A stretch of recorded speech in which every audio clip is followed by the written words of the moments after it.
Well, one of the reasons why I was having such a hard time finding it was because there was nobody behind it. The airship that's going to be the Sheriff's Department still following that vehicle from the air, but the CHP either lost it or backed off. That vehicle continues to drive very, very recklessly out here. San Gabriel Valley is where we are. You can see that there on the screen, but that reckless driving hasn't slowed down, and I'm sure hoping that at least some of the law enforcement will kind of just re-engage, maybe just for the lights and sirens.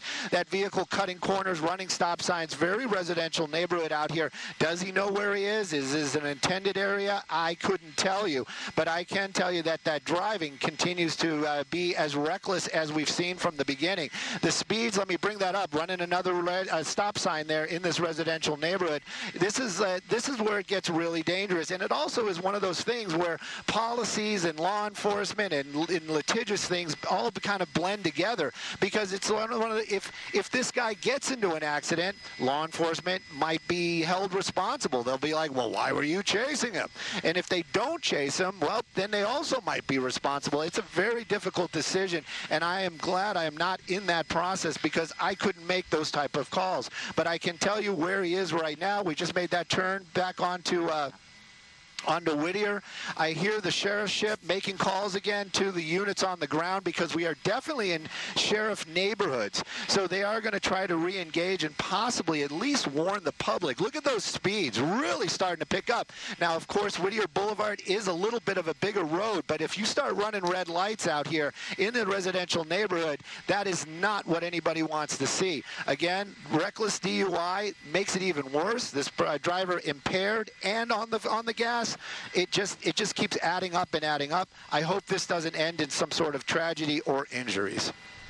Yeah, absolutely. I mean, it is morning. It's 11 o'clock. I'm actually quite surprised it's not as busy down there as one would expect. But those people, as we always say, the people are on the road. They don't know what's going on, and that's what makes it so dangerous. And you have someone who obviously doesn't seem to care and is putting their life at risk. They're not concerned about the pedestrians. So many close calls. Pedestrians or the other drivers. There could be bicyclists. And yes, we are seeing the speed pick up, and this is just really tough to watch. Oh. Hard turn. And you're talking about an impaired suspect. Yeah, impaired. And again, do we know, does this guy know this neighborhood? Is he trying to get to a safe place? A lot of times they are. Those are like low speed bumps that he's hitting right there. Whittier Boulevard, that is a very busy area out there, and like you said, very residential, but also has a lot of businesses.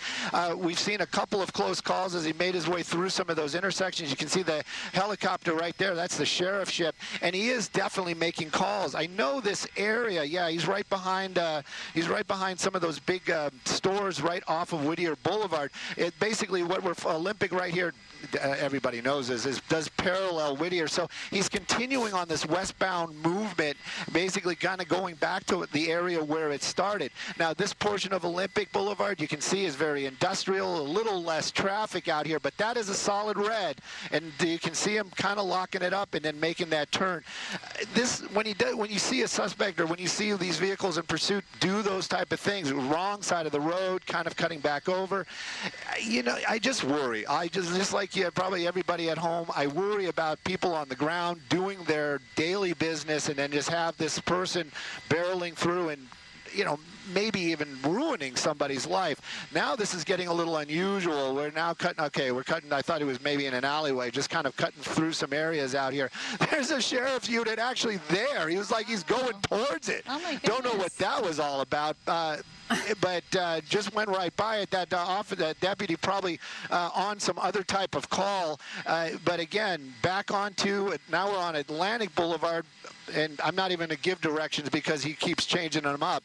But again, you can see what the Sheriff's Department is dealing with right now. How do they handle it? How do they keep the public safe? That's a really tough call.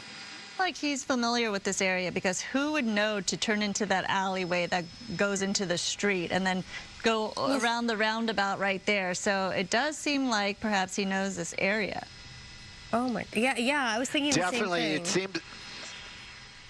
Yeah, he might. He definitely might. It also might just be a lot of times when I watch this stuff, I always think to myself, this for somebody doing so much wrong, they seem to have a lot of good. Look at that. That one was close too. They seem to have a lot of luck on their side, or maybe it is, you know, somebody said this to me earlier before. Maybe it isn't the luck of the driver. Maybe it's the luck of all the innocent people around him that's keeping them safe, and maybe not that driver.